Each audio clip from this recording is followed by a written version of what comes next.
Hello viewers, দি platform পরিবার পক্ষ থেকে আপনাদের সবাইকে স্বাগতম।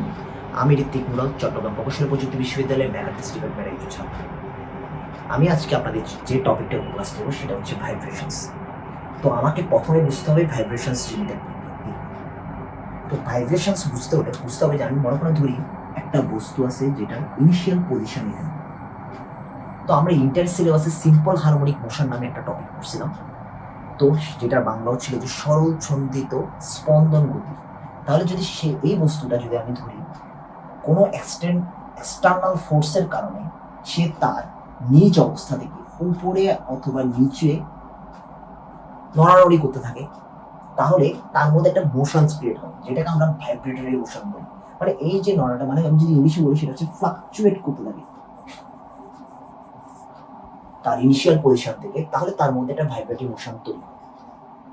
আমরা যদি সংজ্ঞাটা পড়ে দেখি, when elastic bodies such as a spring, a beam, and a shaft is displaced from equilibrium position by the application of external forces, then released, they execute a vibratory motions. প্রথমে যে কথা হচ্ছে ইলাস্টিক বডিস ব্যাপারটা কি? যেসব বস্তুর মধ্যে elastic ধর্মটা আছে, মানে কি স্থিতিস্থাপকতা আছে, মানে ব্যাপারটা হচ্ছে যে যেসব বস্তুকে তুমি যদি একটা ফোর্স দিয়ে যদি এক্সটেন্ড করো, তারপর যদি ফোর্সটা সরাই দাও, সে তার আগের অবস্থানে ফিরে আসার একটা প্রবণতা দেখায়। এই ধরনের হচ্ছে আমার স্থিতিস্থাপক ধর্ম।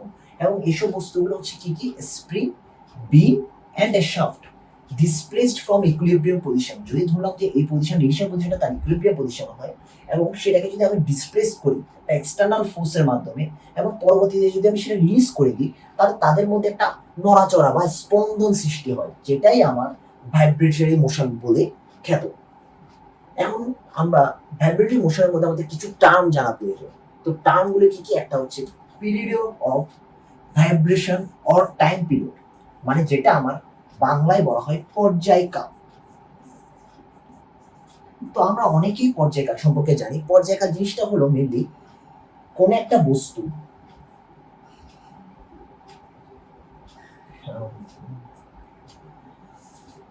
আমরা পর্যায়কাল বলতে বুঝাই যে it is the time interval after which the motion is repeated itself. তার মানে হচ্ছে বুঝাচ্ছে যে এটা সেই সময় যেখানে মধ্যে সে তার একটা পূর্ণ স্পন্দন দেয়। মানে ব্যাপারটা যদি আমি লেখচিত্র চিন্তা করি, এই যে একটা স্পন্দন, পূর্ণ স্পন্দন দিতে তার যে সময়টা লাগে, সেটাই আমার হচ্ছে মেনলি পর্যায়কাল। এই যে পূর্ণ স্পন্দন দিচ্ছে, এটা আমাকে বলা হয় মেনলি একটা চক্র বা একটা সাইকেল। তো the period of vibration is usually expressed in seconds. তো আমার পর্যায়কালটা আমার যে একক ছিল সেটা হচ্ছে আমার সেকেন্ড। তো এর পরের টার্মটা হচ্ছে সাইকেল, মানে যেটা চক্র। আমি যেটা বুঝে দিয়েছিলাম যে ওই পর্যায়কাল সময়ে আমরা যে স্পন্দনটা দিচ্ছি তাকে একটা চক্র বা একটা সাইকেল বলা হয়। It is the motion completed during one time period. এক পর্যায়কাল সময়ে যে মোশনটা দেওয়া হয় সেটা হচ্ছে আমার সাইকেল বা চক্র, বাংলায় যেটা বলা হয়। এবার হচ্ছে ফ্রিকোয়েন্সি, যেটা বাংলায় বলা হয় কম্পাঙ্ক। তো it is the number of cycle described in 1 seconds. তার মানে বোঝাচ্ছে যে এক সেকেন্ডে যে কয়টি পূর্ণ স্পন্দন দেওয়া হয় তার সংখ্যাকে আমরা বলা হয় ফ্রিকোয়েন্সি অথবা কম্পাঙ্ক। কম্পাঙ্কের ইউনিট হচ্ছে যে সাইকেল পার সেকেন্ড, মানে এক সেকেন্ডে যে পরিমাণ সাইকেল দেওয়া হয়, বা আরো বলা যায় যে একক সময়ে যে পরিমাণ স্পন্দন দেওয়া হয়, এর একক হচ্ছে হার্জ।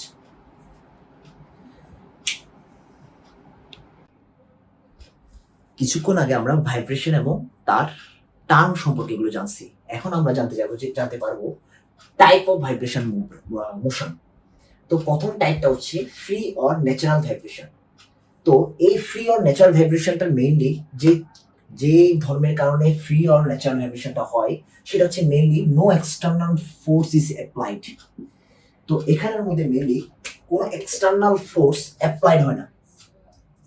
তো when no external force acts on the body, then we called it free or natural vibration। মানে এখানের মধ্যে ভাইব্রেশনটা আপনা আপনিই হয়। তো আমরা যদি কোন একটা স্প্রিং এর মধ্যে যদি একটু ডিসপ্লেসমেন্ট করে দিই, মানে একটু সরিয়ে আনি, তাহলে তার মধ্যে একটা ভাইব্রেশন হয়। তখনই আমরা এটাকে বলা হয় ফ্রি অর ন্যাচারাল ভাইব্রেশন। এখানে আমি কোনো এক্সটার্নাল ফোর্স দিচ্ছি না, আমি শুধু একটা হালকা পরিমাণ ডিসপ্লেসমেন্ট করতেছি। তো এটা আমরা পড়ি, after giving it an initial displacement, then the body is said to be under free or natural vibrations.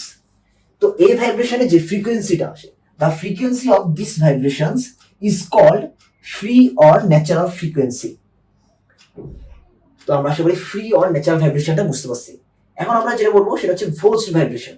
তো এখানের মধ্যে যে মেইন ধর্মটা হচ্ছে সেটার মধ্যে এখানের মধ্যে এক্সটার্নাল ফোর্স অ্যাপ্লাইড হবে when the body vibrates under the influence of external forces।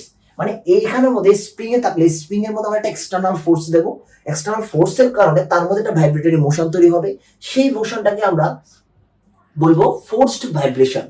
তো the external force is applied to the body is a periodic disturbing force created by unbalance। তো এখানের মধ্যে আমার যে এক্সটার্নাল ফোর্সটা দেব বডিতে is applied to the body, তো সেটার কারণে একটা পিরিয়ডিক ডিস্টার্বিং ফোর্স ক্রিয়েট হবে যেটা আনব্যালেন্স ক্রিয়েট করবে। মানে হচ্ছে এটা একটা পিরিয়ডিক মোশনের মাধ্যমে তার আনব্যালেন্সটা ক্রিয়েট হবে। তো এখানে আমার সবচেয়ে বড় জিনিস যে অপশনটা আছে, তো এটা আমার একটা খুব গুরুত্বপূর্ণ বিষয়। when the frequency of the external force is same as that of the natural vibrations, resonance take place। তাহলে ব্যাপারটা কি, যদি এক্সটার্নাল ফোর্সের যে ফ্রিকোয়েন্সিটা সেটা যদি আমার ন্যাচারাল ফ্রিকোয়েন্সির সমান হয়ে যায় তাহলে আমার রেজোনেন্স টেক করবে। মানে হচ্ছে ডাব্লিউ ডি ইকুয়ালস টু যদি ডাব্লিউ এন হয়ে যায় তাহলে আমার রেজোনেন্স ঘটবে। রেজোনেন্স হচ্ছে আমরা ইন্টারের মধ্যে একটা টপিক পড়ি অনুনাদ। তার মানে সেটা কি, যখন কোন একটা বস্তুর আরোপিত কম্পাঙ্ক যদি তার ন্যাচারাল কম্পাঙ্কের সমান হয়ে যায়, পর্যায়বৃত্তের স্পন্দনের সমান হয়ে যায়, তাহলে সে সর্বোচ্চ বিস্তারে তার জায়গায় কাঁপাকাঁপি শুরু করে। এই ঘটনাটাকে আমরা বলি অনুনাদ। এই ঘটনাটা, এটার ইংলিশ নাম হচ্ছে রেজোনেন্স। তো এখানে আমরা বলতে পারি যে when the frequency of the external force মানে আরোপিত ফোর্সের জন্য যে কম্পাঙ্কটা হয় সেটা যদি আমার তার ন্যাচারাল ফ্রিকোয়েন্সি বা তার স্বাভাবিক কম্পাঙ্কের সমান হয়ে যায় তখন সে সর্বোচ্চ বিস্তারে তার জায়গায় কাঁপবে। এই ঘটনাটাকে আমরা বলি রেজোনেন্স। আমরা এর পরের টাইপে আসি। এখন আমরা 3 নাম্বার টাইপে আসবো। 3 নাম্বার টাইপটা হচ্ছে আমার ড্যাম্পড ভাইব্রেশন। তো এই ভাইব্রেশন আসলে কি হয়, মেইনলি আমরা দেখতে পারি যে যদি আমরা চিত্র আঁকি তাহলে এখানের মধ্যে দেখা যায় যে আমার ভাইব্রেশনের যে পরিমাণটা প্রতি সময় পর পর কমে যায়। তাহলে এখানে প্রথম ক্ষেত্রে যে অ্যাম্পলিটিউডটা থাকে A1, দ্বিতীয় ক্ষেত্রে অ্যাম্পলিটিউডটা যে A2, তৃতীয় ক্ষেত্রে মনে করো একটু ছোট করে দিই A3, প্রতি ক্ষেত্রে দেখা যাচ্ছে অ্যাম্পলিটিউডের মানটাও আমার কমতে আছে। এই ধরনের ভাইব্রেশনকে আমাকে বলা হয় ড্যাম্পড ভাইব্রেশন। তো এটা আসলে মেইনলি কেন হয়, তো আমি সবার আগে দেখি when there is a reduction in amplitude over every cycle of vibration। প্রতি সাইকেলে ভাইব্রেশনের মধ্যে তার অ্যাম্পলিটিউডের মানটা রিডাকশন হচ্ছে মানে কমে যাচ্ছে। তো এই ধরনের ভাইব্রেটরি মোশনকে আমরা বলি ড্যাম্পড ভাইব্রেশন। তো this is due to the fact that a certain amount of energy possessed by the vibration system is always dissipated in overcoming frictional resistance। তার মানে বুঝাই যে প্রত্যেকটা সাইকেলের মধ্যে একটা এনার্জি আছে, সেটা প্রতি সাইকেলে কমে যাচ্ছে কারণ ওই ফ্রিকশনাল রেজিস্ট্যান্সের কারণে বেড়ে যাচ্ছে এখানে এনার্জিগুলো।